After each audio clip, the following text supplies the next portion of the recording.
Welcome to Heretic Night Gaming, where I ask the questions that no one's really asking.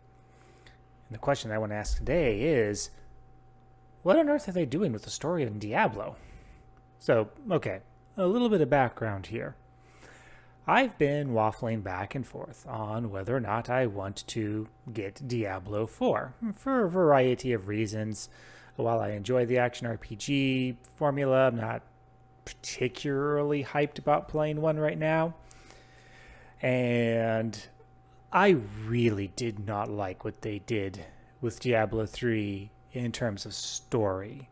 I just really didn't like it. And then as I was scrolling through my YouTube video list, I saw a video that was titled something along the lines of Mephisto has played us all, or something to that effect. And it was almost like a visceral reaction. It's like, wait, hold on. What do you mean Mephisto has played us all? What have they done with the story this time? And I considered just watching some Let's Plays of things, but I decided, you know what? I should experience the story of Diablo 4 like a regular person would, and then see what my reaction to the story is. And so that's currently what I'm doing. As you can tell from my phenomenally top-tiered, absolutely not casual at all gameplay footage that you see playing in the background here. Which, feel free to ignore it because it really is trash tier casual. But I'm currently playing through Diablo 4. Experiencing the story. And what I figured I would do is I'm going to record at least 2 videos on this. This first video here, which is going to go over my impressions of the story of Diablo 1, 2, and 3. And I want to emphasize impressions because I'm not going back and reviewing any material whatsoever. This is just straight up, what do I remember? What are the impressions? What are the emotions that I feel from those stories? It is not going to be lore accurate. In fact, it's probably going to be lore inaccurate. This is just the common player's reaction to things. This is not a lore hound. This isn't like a super fan or anything like that. This is just what I would consider to be the average person who played the games at release and is going through and experiencing this game roughly at release. So with that, here are my impressions of the story of the Diablo series. I like the story in Diablo 1. Don't remember much about it, but I remember really enjoying it. I was really hyped about the game. I probably got the game a day before I was supposed to get it, because I remember seeing somebody in a Red Lobster with a copy while I was eating out with my parents. And I was like, Mom, Dad, I'm going to run across the street real quick to Best Buy and buy a video game. And they were just like, okay, yeah, whatever. Just don't take too long or we're leaving you here.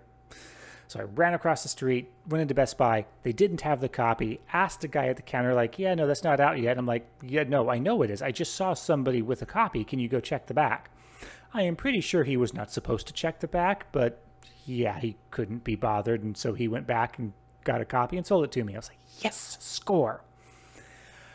The story was nothing complex. I remember the general beats that there was a rebellion in hell, the primevals got kicked out. At least I think all 3 got kicked out in the first one. Again, a little fuzzy on that. But, I know definitely Diablo got kicked out, and, they couldn't get rid of him in Sanctuary, although I don't think it was called Sanctuary yet. And so he got imprisoned in the Soul Stone and imprisoned underneath this old monastery. Q, evil advisor. By the way, why does anybody in video games ever trust someone named Lazarus? I cannot name a character called Lazarus that's not up to something. Anyways, Lazarus has the king go there, tries to break the king's mind. King resists, steal the king's song. That breaks his mind. And it's like everything's just falling apart, and that's when our hero enters the tale. And it's just, it's nothing special, right? But it's good enough. It's a good enough framework that what story was there, the characters, getting to know those characters, going through the dungeon, getting fed that little drip of story, it kept me moving forward. And the ending, despite being blatant sequel bait, was still a satisfying ending. Like, the tale ended. There was a conclusion. We fought our way down, fought our way through the hell, killed Diablo, removed, re-imprisoned him in the Soul Stone, basically. And, that ending sequence of, jamming the Soul Stone into our own head is just sort of like, whoa, what the heck? But it felt like a natural end to the story. It's like, was this our character's decision? Were we being influenced by Diablo? It's hard to say, but you can see that being something that's done.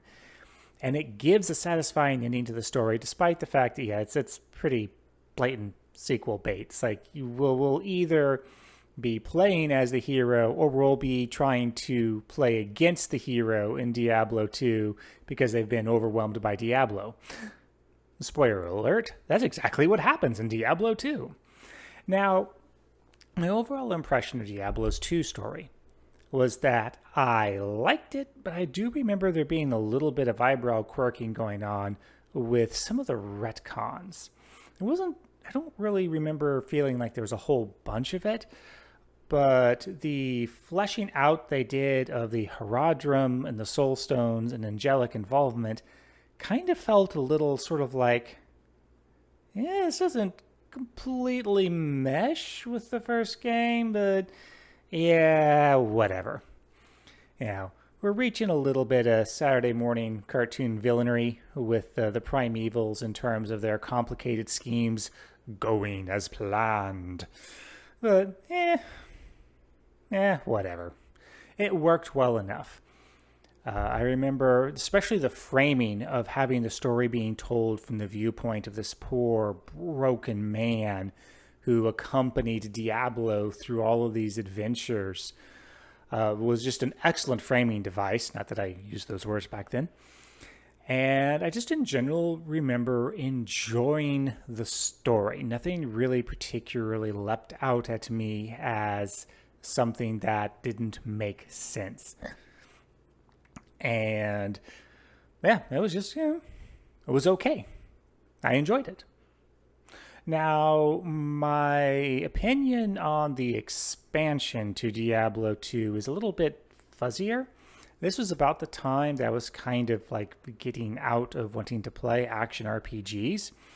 And so while I did play some of the expansion and I'm aware of the general storyline behind it, I never finished it, so I don't really have a strong opinion. Again, the blatant sequel baiting at the end of Diablo 2 I thought was A-okay, right? It was perfectly set up that, this guy had fled, and there was some little details in how Tyrael, air quotes, was appearing to him in these conversations that indicate it's like, something's not right here, especially once you saw that, he fled with Baal's Soulstone and that Baal was nowhere to be seen in the end of the game. You're like, I bet that's Baal. Oh, yep, that's Baal, all right. Hey, I guess I know what the sequel's going to be, or in this case, the expansion pack. Fair enough. But it was still a satisfying end to the story. I was like, this is good. Now, I don't really have a reaction to the expansion pack's ending because I never played through it. From what I understand, the World Stone was shattered, which it sounds like something they kind of pulled out of the air, but okay, whatever. And that kind of left Sanctuary in a really unstable state. No real clear path on where we're going to go from here. Now we get into Diablo 3. And it started off okay. I mean, it started off decent. I don't remember having any visceral reactions to the story right at the start, other than, again, some more eyebrow raising of, this seems like a bit more retcon going on here, but okay, whatever. It seems like a decent enough start. And then as things start to unfold and Diablo's plan starts being revealed and we start dealing with the Black Soul Stone, and I just remember as it goes on, I just got more and more annoyed with the story. It's just like, what the actual heck? This is going beyond Saturday morning cartoon villainy here. This is Dr. Doofenshmirtz's level of, aha, you have fallen into my 15-step plan that requires you to take these precise steps at these precise moments, and I just knew that you were going to do it. And it's just like, what? No, what did... Okay, I get that Diablo is some sort of, ancient, elemental force of evil. But just the sheer amount of, 5D chess that was at play in order for this story to have any hopes of functioning the way that it did just utterly broke me out of the story. By the time I reached heaven, I was just so done with the story. And then they took the one of two characters that I actually liked. Tyrael was one of them. And then Lay, I think was her name. Again, don't remember. Not going back and refreshing memory on any of this. I really liked her as a character. It's like, of course, she gets taken over by Diablo. They do some wishy-washy hinting of, maybe we can save her, maybe don't give up hope. And then it's just, the ending scene of Diablo falling from heaven, burning up, and the Black Soul Stone being revealed. And I just remember just a sense of exhaustion of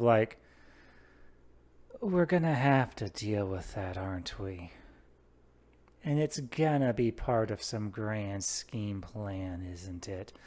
There was just such a level of exhaustion when that story ended. I was just like, this is not good storytelling. This is actually kind of awful storytelling. Now, the expansion did a lot to redeem things. Yeah, okay, but it still involved the Black Soul Stone because kind of had to, right? And so they just did a little bit of, mystical waving of the hands. Apparently they recovered it. We're going to try locking it up in an underground vault because that worked so well the first time. And then the Angel of Death just shows up and takes it. And his plotline actually made a lot of sense. You've got this angel that is just looking at this world and is going, you know what? These human things, they are not worth the hassle. They are not worth the distraction. We can't let hell use them. And so let's just kill them all. It's going to make life so much easier if we just get rid of all of these dumb humans. And obviously the thought process was a little bit more involved in that, but that's the general idea. And I really like that. That storyline made sense. And even though the Black Soul Stone doesn't make a lick of sense, the fact that it exists and he's using it as part of his plan, you could see that, in the final battle when he gets desperate and tries to actually integrate in and he starts becoming a little demon-like. It's like all of that makes sense. But at the end of that, it's like I wasn't really sure where the story could go from there, because you've theoretically this time for realsies destroyed the primevals, right? It's like the Black Soul Stone's been cast out. They should be gone. And you've got this, the Nephilim, this mythical being basically that has the ability to defeat the champions of heaven and hell. It's like, okay, so is the next game going to be about the Nephilim? Are we going to have to try to take this person out? Are they going to go missing?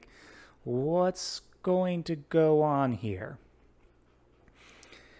And yeah, that's where my story retrospective ends.